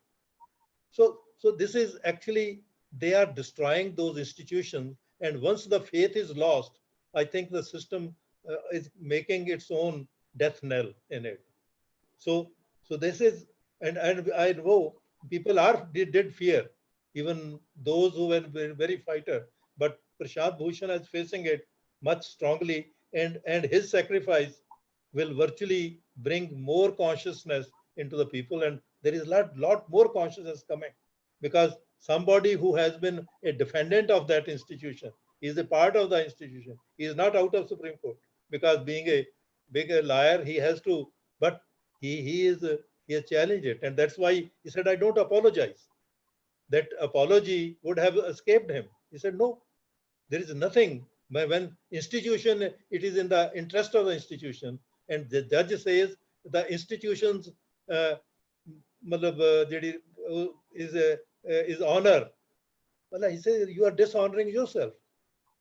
There are facts, and you have to correct it. Your 4 judges come up, and one of them retires as a chief justice later. But they said that there is something wrong with this institution. So when institutions start decaying, and the last effort which they're trying to do is education institution. And I wonder if we know, though it is another seminar could add on that, that a very interesting thing I would just bring to your notice, that Pakistan also changes its education policy now in Corona, Oh, and India also comes with. I said, what is happening? And then I found there is a document by World Bank, the education strategy. So we are beggars. Actually, we are wanting to have money, and they say you do it like this, then we will uh, give you the money. They gave you some chips, and those chips goes back to their consultants. So I think that that is the Prashant Bhushan's case is going to be a very important case. He will face it because he maybe now it will be more problem with the they only give him the 2000 worth of fine or 6 months of imprisonment. But I think that will bring, will precipitate the and the institution's decay is actually indicated in it.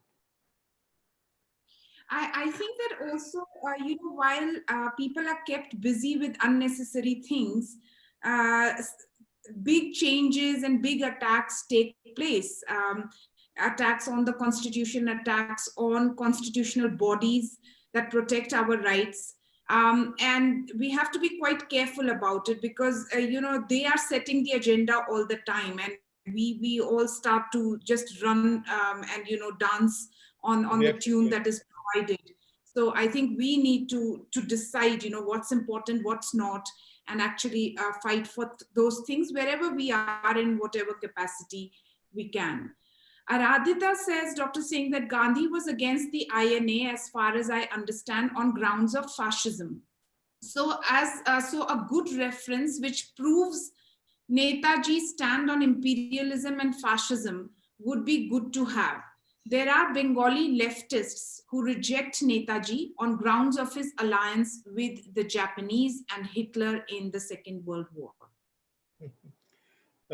Actually, this is the most unfortunate part.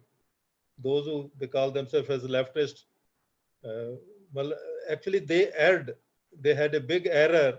They made an error in Second World War when they went with the Britishers, and naturally a narrative was generated out of that, and that is why I have to go more into detail what was really happening over there. So I think that idea itself is like the uh, left, right will also oppose, and left is the same thing, which actually about Swami Vivekanand. His younger brother Bhupinder Nath Dutt wrote a biography of Vivekanand. He said, unfortunately, no one has tried to understand him. But second part is Gandhi was virtually even opposing him when he made Bengal Volunteers Corps, that what this army type of thing is there. So it is, but Gandhi never said about fascism. It is the fascism word was used by more by the leftist, and there is a very important uh, interview by R. Pamedat, one of the top communist leader of England, who actually wanted this very clarification from Netaji directly. And there is a very, this is what I was quoting was from that very narration, that he had a very important assessment, but at times people have been just quoting out of that. So I don't agree that Gandhi ji has a different, but he has a difference with the Bhagat Singh also. He has a difference with Gadar party also, because wherever he find that these Britishers could be pushed out, he start feeling, but he is far compromised. But that compromise has finally led us to not much of the progress over there. So that's a these narrations we have to, the young people have to liberate themselves by your own task, because the documents are available. This when it was not available, it was there. So like this very thing, he actually led the United Left movement, which was at that time the Communist Party was not there. These Kirtis were virtually who directly came from through Russia and had a much better understanding of Indian situation, and he was represented to the left. So I think we have forgotten these all things, and that continuity of Bhagat Singh's program by Netaji and Bhagat Singh's colleagues is a continuity of history.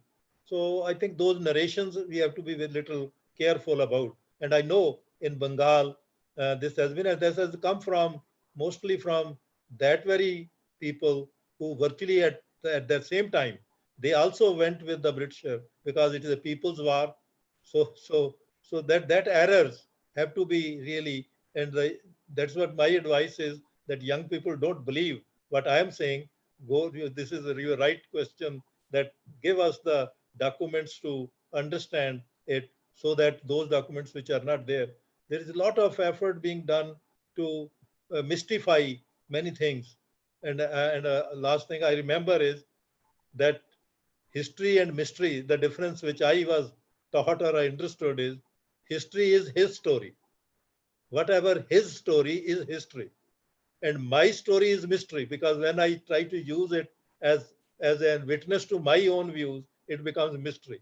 So you have to be careful about history and mystery, that these are mystifications which don't allow you to assess the coming up of such a strong personality with all these simple sacrifices, that not joining ICS, okay, but then, well, keeping that mind that the biggest effort can be made by a person in that time.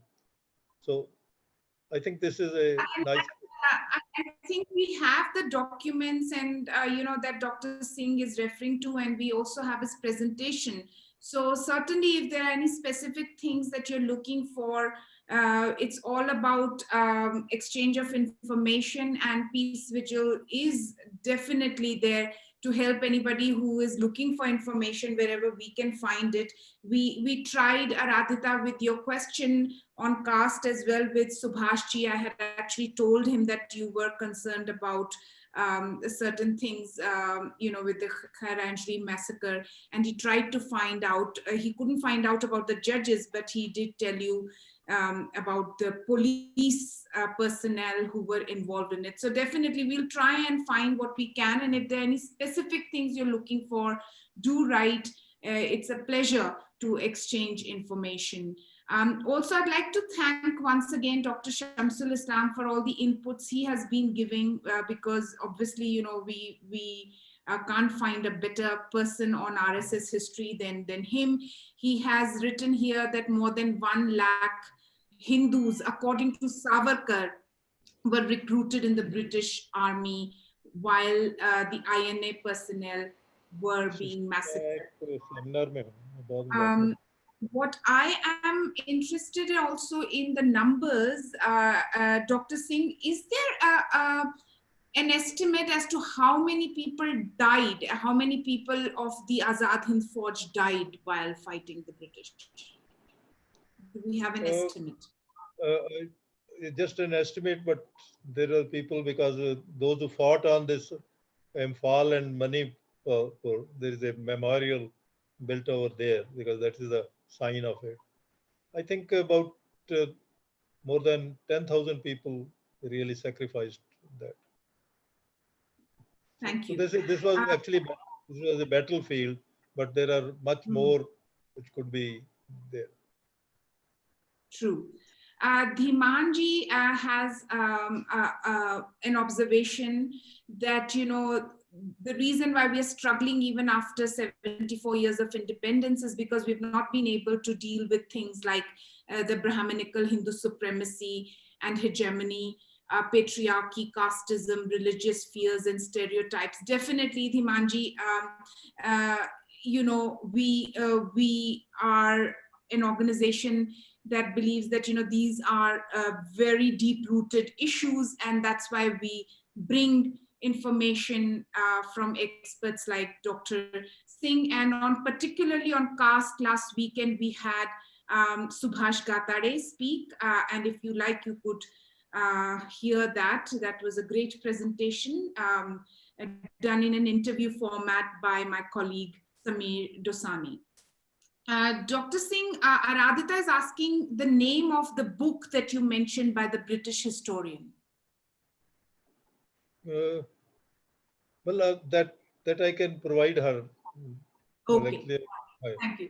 I will But note it down so that, you know, yeah, that can be that is sent to about her. military history, and because I had my library, I actually procured those books. So that definitely can be shown. Okay. Dr. Singh, Dr. Islam is saying that, you know, which you mentioned that there was the Lakshmi Bai regiment. He's saying that it was actually a combat force. They actually fought on the front line, and that perhaps this was for the first time in the modern history that women from India were part of a combat force. Is that correct?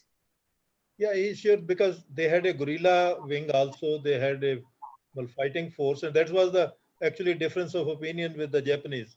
They didn't wanted. They say the woman cannot because they are authoritarian structure of mind, and that is generally also discriminatory. Even now, just as we remember that Sita is no longer in the slogan. This is not Siya Ram, it's a Jai Shri Ram. So that authoritarian, and he is right. Actually, they were a fighting force. They did participate in this very campaign of Kohima and Manipur, and they were also guerrilla warfare, which they were to support. So they were in the field. There is no second opinion about that. But that is why I say this is bringing that 1857 uh, tradition when your Hazrat Mahal Begum is fighting with her woman force.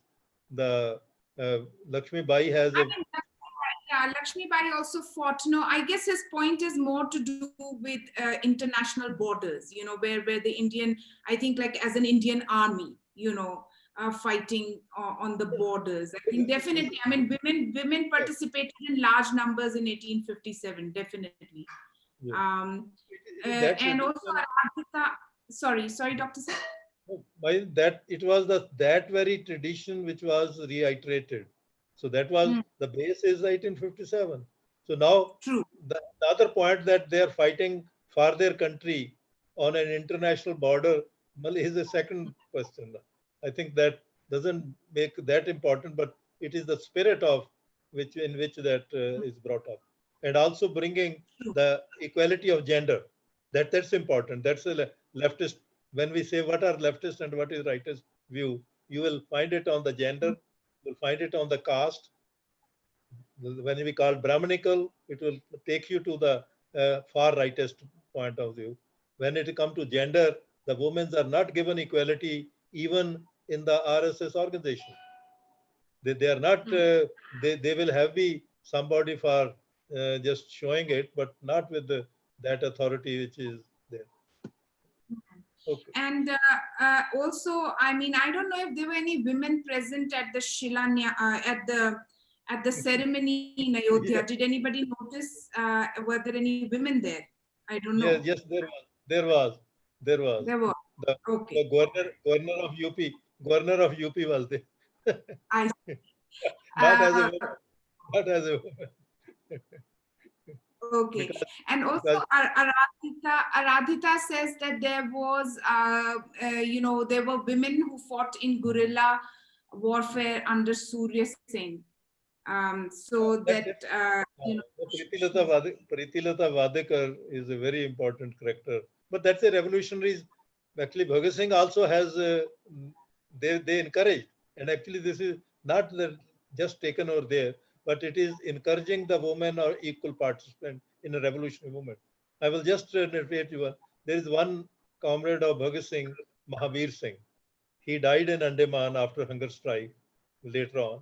But his last letter to his father was that my party's perception is that women should be equally participating in the freedom struggle.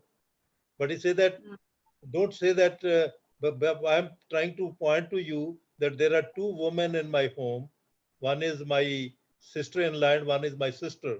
So, dear father, encourage them to learn and be part of the social movement. So that's a natural attitude. So I think we have to delineate, and maybe this comes to our home also, that if we want end of fascism, growth of fascism, we must give equal opportunity to the girls, to equal right to our partners in life, and so on. Mhm. Dr. Singh, I will take the last question because we do need to end the session today. Uh, but before I take the last question, there is a very important point from Aradhita.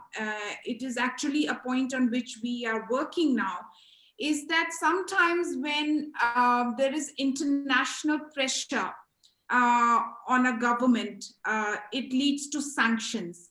And the sanctions can be disastrous for the population. In some countries we have seen. But things have changed drastically. We're actually working on a webinar on apartheid, but we're also comparing it to the present day system where most of the economy that is being run is through international organizations. It's no longer that, Tata only makes stuff in India, or that Tata is an Indian institution. It's not, it's an international institution. Most of the small industry has been destroyed. So, if sanctions were to take place, they're not going to have the kind of impact that, say, was seen in the case of South Africa. So, the things have changed drastically. I think we need to talk about other kinds of sanctions. And definitely this is a debate that we are going to be having, but it is an important point that you have raised, Aradhita. Right now, the people like Trump and Modi, they are all benefiting one class of businessmen and businesswomen. They are all in it together. But yeah, definitely a point that we should talk about. And last question, Dr. Singh, is how can we fight against the present repressive regime given the large-scale systematic dissemination of misinformations and the leadership of our own people, contrary to the British India? If he was alive today, what would be his reaction? I think he means both.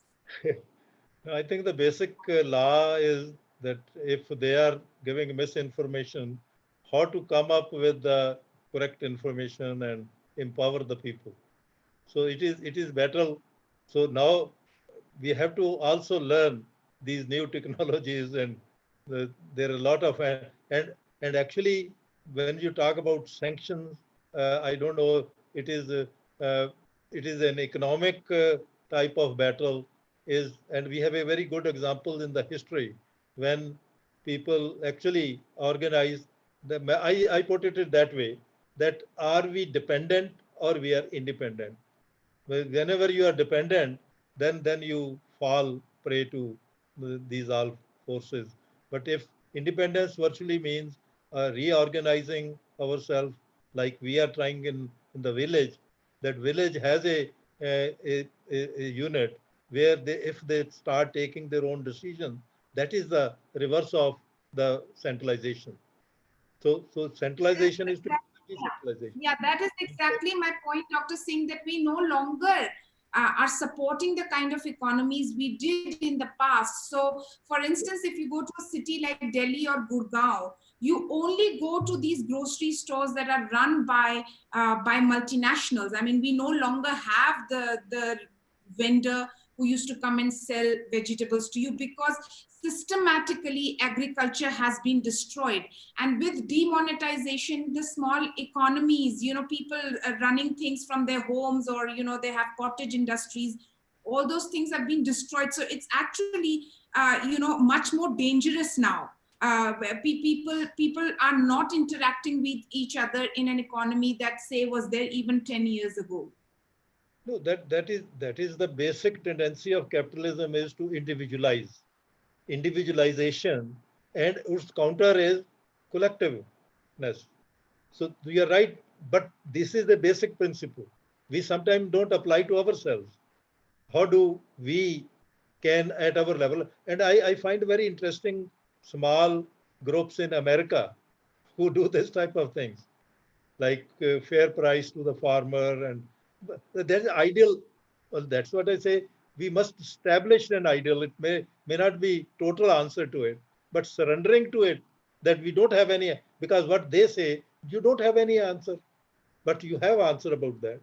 Without, and I have few examples. It will be little that whenever you are in crisis, actually you find a solution. So we have to create a crisis for ourselves. I don't want that any corporates should be supported with my effort. Maybe I spend only few of the chips, but that is when you built up a kind of idea and a confidence also, because we are all dependent. And this is the whole process is being making people dependent. Like you withdraw. Now, the very interesting things which are happening in India is that how these 80 crore people, I was just trying to understand how these 80 crore people have been reduced to misery. First is our homes have savings. Our women learned because of the Indian society's treatment with the woman that she has to give the food, but I'm not bothered about from where you bring that food. So she learned to have saving. And in one stroke, with the demonetization, the homes of savings have been lost. So this was the first attack. Now, under the name of Corona, somebody was saying we will meet after Corona. I say Corona is not going to go out of the news because it is a laddu in the hand of the administration. They are taste. Why should they allow you to that it is gone? So the point is that these small things we take, and by locking the workers into 2 months lockdown, their whole saving has been lost. It is that which made them, when the savings were just nil, they came out on the road to walk hundreds of meters, hundreds of kilometers to back to home. And thirdly, the villages which SA is producing the thing, so at least they can do it for their own need. Nobody will be hungry in the village, but in the city, nobody will ask the next neighbor what he can do about that. So this is bringing back those human values of sympathy, of cooperativeness, well, or even if it is in a small level, I think that is appreciable. I would also like to mention that, for the economy part, if you're interested, there is a webinar we have where our own Peace Vigil co-founder Sameer Dosani has spoken about what it means for the economy. Is there really a post-corona period? What's going to happen? And Sameer was the executive director of the 50 Years is Enough US Network for Global Economic Justice. So he has a lot of knowledge on the whole World Bank, IMF stuff, and how it is impacting. And now, of course, education also, like Dr. Singh mentioned, in India. So I would advise you to please watch that as well. And with that, we will be bringing the webinar to an end. I will request Sameer Dosani to please, give the last word. Dr. Singh, thank you once again for your effort and your time. Dr. Singh, if you could turn back the host function to us so that Sameer can share the slide. But thank you so much for all your time, Dr. Singh.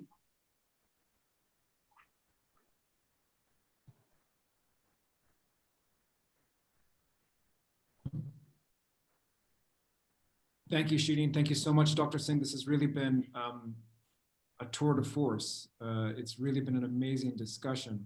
I just wanted to, I feel like I have to wrap up a number of things. A number of things have come up in the conversation. And this is really, as I mentioned, the fourth part in a 4-part series. So I feel like I'm just going to very briefly take us through the entire process that Dr. Singh has taken us through in 4 fantastic lectures. So we pick up the thread, anytime you start a history, you have to pick up the thread from somewhere. You can always follow it back more. So maybe that's what we can do next time, is before 1857, what led to 1857. That would also be an interesting discussion. But for now, the thread begins in 1857. It begins with the first War of Independence, the failed effort, and not really failed, as Dr. Singh has said. Even in failure, there are threads that remain.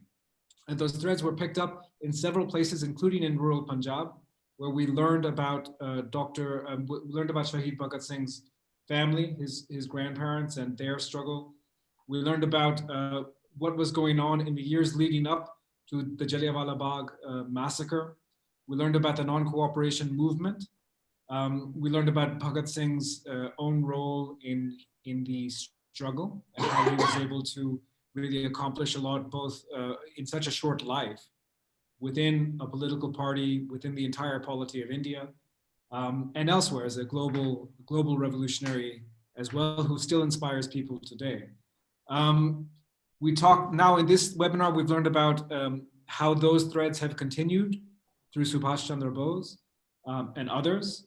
We learned how there was a left flank of the Congress party. It wasn't even the Congress party at that time, I would say it's the Congress movement, because you had other parties, as has been mentioned, that were part of that.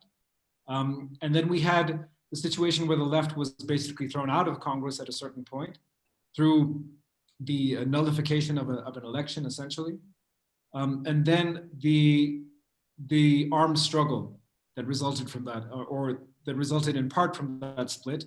But I think it was something that many people in the independence movement thought was a good idea in any case. So that's the thread. Who are the actors in this thread? And I think here we have to talk about what is the nature of this movement. And I think we can say, look, it's multi-ethnic, it's multi-caste, it's multi-religion. You have Muslims, you have Sikhs, you have Christians, you have people from the South, people from the North. It's radically egalitarian. It is feminist, as we've just been discussing. It is in part, not wholly, but for the time, it is quite to a remarkable extent led by workers, led by farmers. It is internationalist. It has even wings in the diaspora. There are organizations dedicated to the freedom of India in Berlin, we've learned about, in London and elsewhere, in Canada certainly, and in the US certainly. It is not part of the elites, it is critical of the elites, but it is also willing to compromise with elites, you know, within the sort of mainstream movement. It's willing to be part of that discussion, which is why it becomes part of Congress. It is anti-sectarian. I mean, I was really impressed with the fact I learned so many things in this webinar. One of the things I learned is that the Azad Hind Fauj, this is after, you know, Mahatma Gandhi had basically forced Subhash Chandra Bose to leave Congress. But even after that, he names a wing, he names a battalion of his own army after Gandhi. I mean, that's quite something, right? I mean, I realize that the point that, no, this is about ideals, it's not about characters.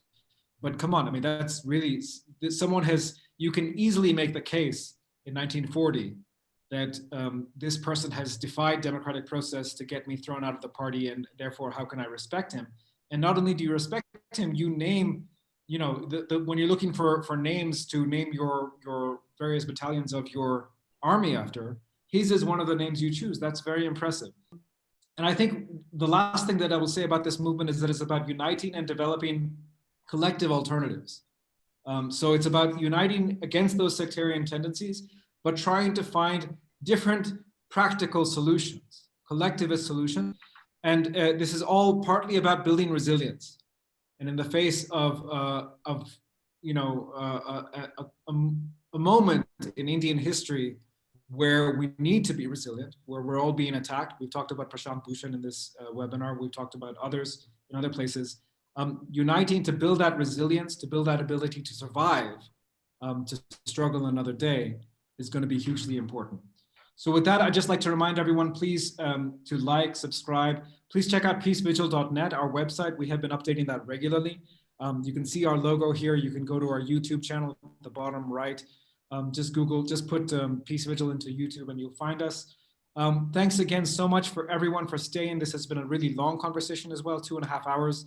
And I want to again thank Shireen, our presenter, our facilitator, and Dr. Mohan Singh, our presenter, for a fantastic discussion. Thanks everyone, and we will be sending you an email when the next webinar is scheduled.